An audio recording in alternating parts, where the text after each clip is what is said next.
Throughout our time at OnePath, we've seen some terrible displays of journalism. Let me finish a sentence, man! But if anyone takes the cake for being the absolute bottom of the barrel, you would be hard-pressed to miss Australian journalists.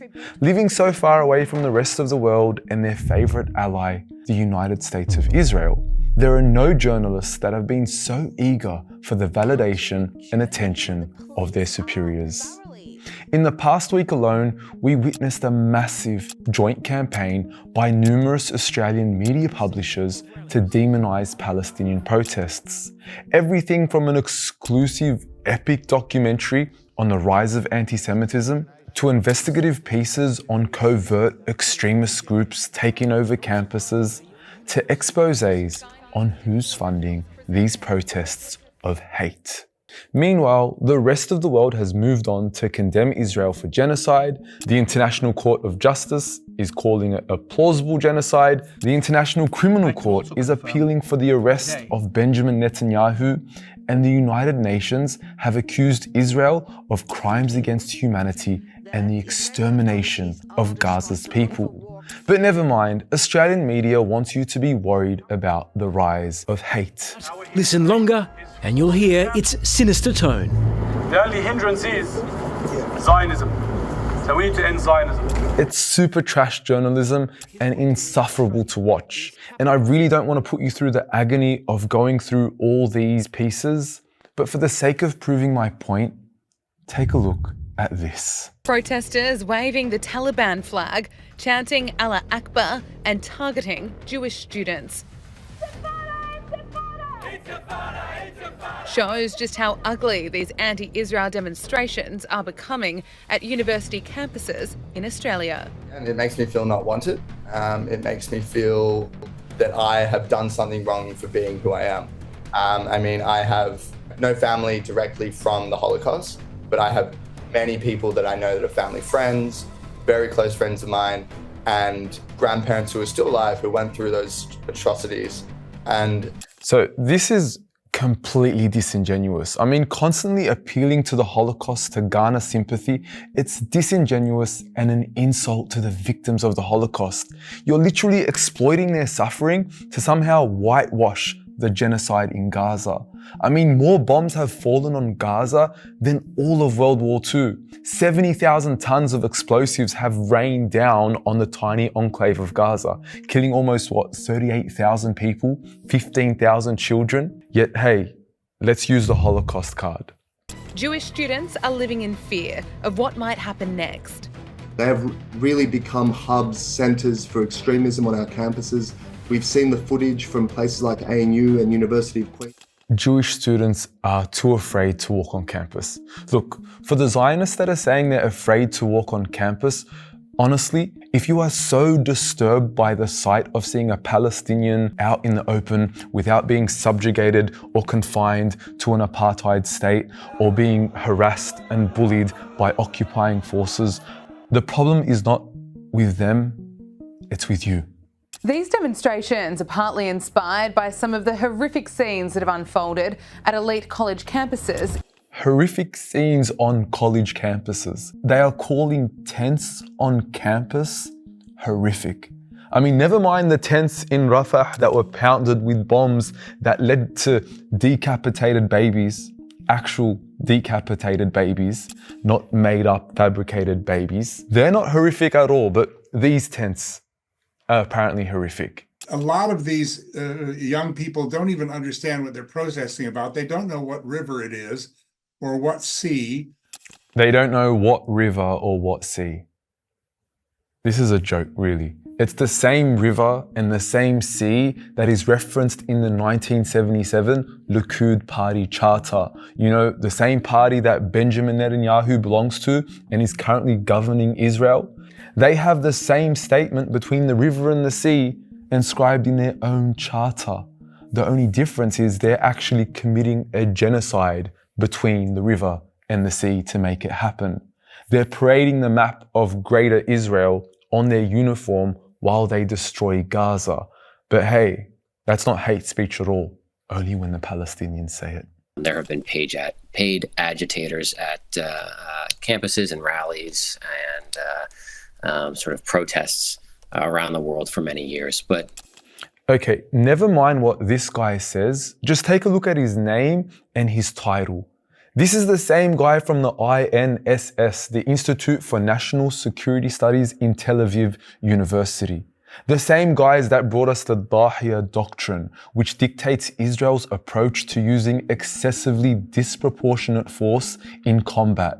The same disproportionate force that resulted in the bombing of hospitals, schools, and refugee camps. I don't think this is the guy to be lecturing us about extremism when it's his policies that are resulting in the genocide in Gaza.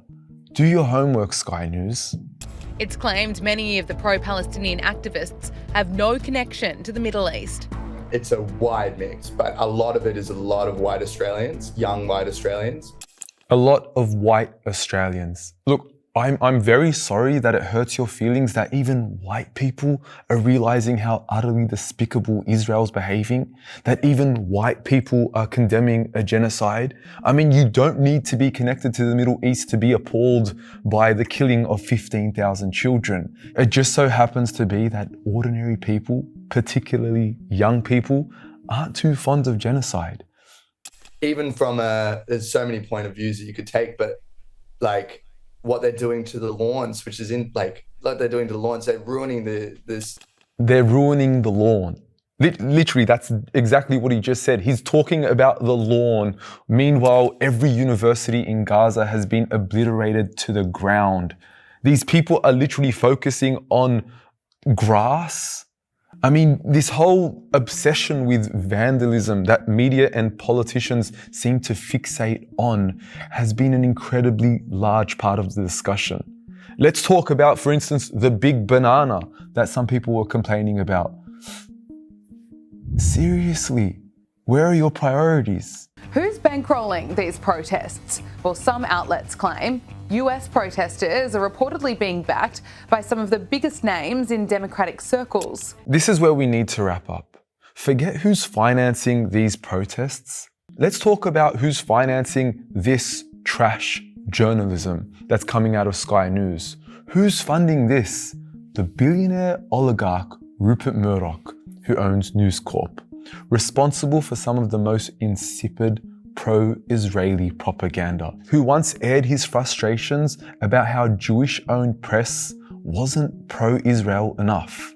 Someone who is on the record as a financial supporter of Benjamin Netanyahu, the war criminal. The owner of News Corp, who openly helped establish the Jerusalem Foundation, which helps construct illegal settlements in occupied Palestinian territory.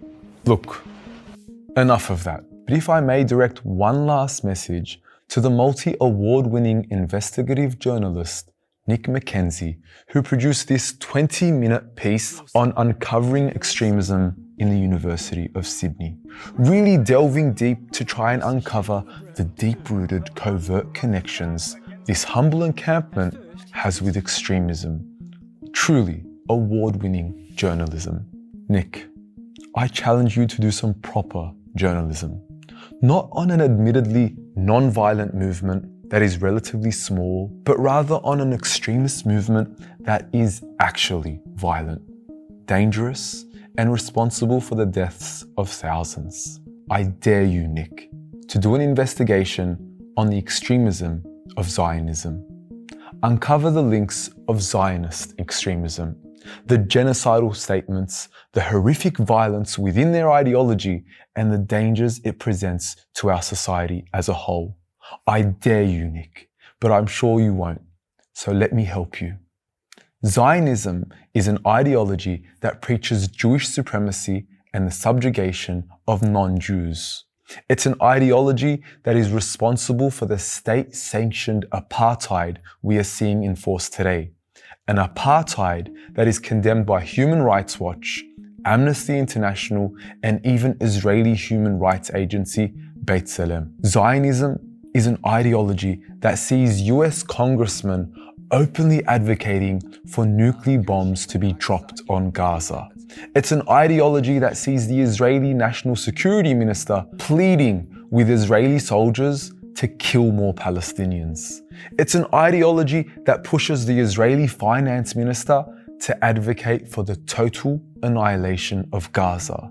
It's an ideology that sees the IDF conduct mass atrocities in Gaza, all the while laughing. If you want to do an investigation on extremism, maybe start there, but I doubt you ever will. And a last message for the hostages. Not the Israeli hostages, not the 4,000 Palestinian held hostage in Israeli prisons, but the hostages being held at Rupert Murdoch's media empire. It's not too late to free yourself.